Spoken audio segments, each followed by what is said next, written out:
ရုပ်ပြဆင်းပြကြီးဖြစ်လိမ့်မယ်မထင်ဘူး new normal lifestyle ပေါ့ဘဝရဲ့ပုံစံအသစ်တစ်ခုနဲ့ကိုလည်းထိန်းကျောင်းအောင်မယ်လောကကိုလည်းထိန်းကျောင်းအောင်မယ်ဆိုတဲ့အသည့်ဘုံဘုံမှာရှိမိတယ်အဲ့ဒီချိန်အနေနဲ့ဒါပေမဲ့ဘုံဘုံတို့တကယ်တမ်းကြော်တဲ့အခါချင်းတဲ့ထက်ပိုပြီးဆိုးပါတယ်ဒါကြောင့်လောကမှာဘုံဘုံပြန်ပြီးမယ်အလှဆင်သူနဲ့ဖြည့်ဆည်းတဲ့သူပဲပုံများနေတယ်လေလောကဖြည့်ဆည်းနေတဲ့သူများတယ်ဒါကြောင့်ဘုံဘုံကခုတရားနာပရိသတ်ရောဘဝဉ္ဇဉ်မှာရှိတဲ့သူတွေရောနိုင်ငံမှာရှိတဲ့သူတွေရောကမ္ဘာမှာရှိတဲ့သူတွေရောလောကကိုအလှဆင်နိုင်ကြပါစေဆိုတဲ့စေတနာနဲ့လောကကိုအလှဆင်သူလို့ဘုံဘုံကဒီတရားကောင်းတွေကိုပေးထားတာမှန်လားဟဲ့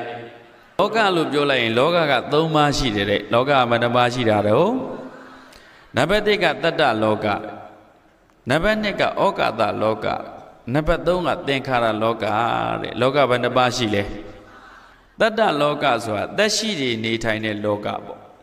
လူတွေနတ်တွေတိရစ္ဆာန်တွေပြိတ္တာတွေအကုန်ပါတယ်ပေါ့ဗျာတတ္တဤလောကရဲ့တစ်ခုလုံးဆိုတာအသက်ရှိနေတဲ့သရဝါတွေဒါတွေအကုန်လုံးကိုဘာလောကလို့ခေါ်လဲတတ္တလောကနံပါတ်2ကဩဃာတလောကနံပါတ်3ကသင်္ခါရလောကလောကဘယ်နှပါးရှိတော့တတ္တလောကဆိုတာသက်ရှိသရဝါတွေကိုတတ္တလောကလို့ခေါ်တယ်ပြောကြည့်သက်ရှိသရဝါတွေကိုဘာလို့ခေါ်တော့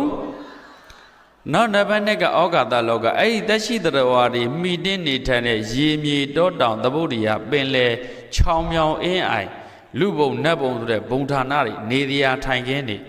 အဲ့ဒါတွေအားလုံးကိုတော့ဘာလောကလို့ခေါ်လဲဩကာသလောကပြောကြည့်ပါလောကဟောဩကာသဆိုတဲ့နေရာမှာခုနကယောဂီတို့ဩကာသနဲ့မကြော့လိုက်ဘူးလားဟိပါဠိစာကအတူတူပဲအဓိပ္ပာယ်နှမျိုးထွက်တယ်ဩကာသဆိုတာနေထိုင်ရာဆိုတဲ့အဓိပ္ပာယ်လည်းရှိတယ်နောက်တစ်ခုကဩကာသဆိုတာအခွင့်ဆိုတဲ့အဓိပ္ပာယ်လည်းရှိတယ် request လုပ်တာပေါ့ဘုရားကြီးတော်ကိုမြတ်စွာဘုရားအားကြောခွင့်ပြုပါတရားတော်မြတ်အားကြောခွင့်ပြုပါတန်ဃာတော်ရှင်မြတ်တရားကြောခွင့်ပြုပါမိဘဆရာသမားတွေအားကြောခွင့်ပြုပါအသက်ကုံဝါကြီးတဲ့သူတွေအားကြောခွင့်ပြုပါဆိုတဲ့ဩဃာတကိုမြန်မာလိုပြောတော့အခွင့်ဘယ်လိုအဓိပ္ပာယ်ရတော့ခွင့်တောင်းတာပေါ့ဗျာခွင့်တောင်းတာလို့အဓိပ္ပာယ်ရအခုဘုံပြောတဲ့နောက်ထပ်ဩဃာတဆိုတာနေထိုင်ရာပတ်ဝန်းကျင်ကိုပြောတာဘာတွေနေထိုင်တဲ့ပတ်ဝန်းကျင်လဲသက်ရှိသတ္တဝါတွေနေထိုင်တဲ့ပတ်ဝန်းကျင်ကိုဘာလောကလို့ခေါ်လဲဩကာသလောကလို့ခေါ်တယ်နောက်တစ်ခုကတော့သင်္ခါရလောကတဲ့တတိယမြောက်သုံးခုမြောက်ကဘာလောကတဲ့တော့သင်္ခါရလောကဆိုတာရုပ်တရားနတ်တရားတွေကိုပြောတာပါစိတ်စေတသိက်ရုပ်လို့ခေါ်တဲ့ပရမတ္ထတရားတွေဖြစ်တည်ပြတ်နေတဲ့ပရမတ္ထတရားတွေအဲ့ဒီတရားတွေကိုပဲသင်္ခါရလောကလို့ခေါ်တယ်လောကဘယ်နှပါအဲ့ဒီလောက၃ပါးမှာ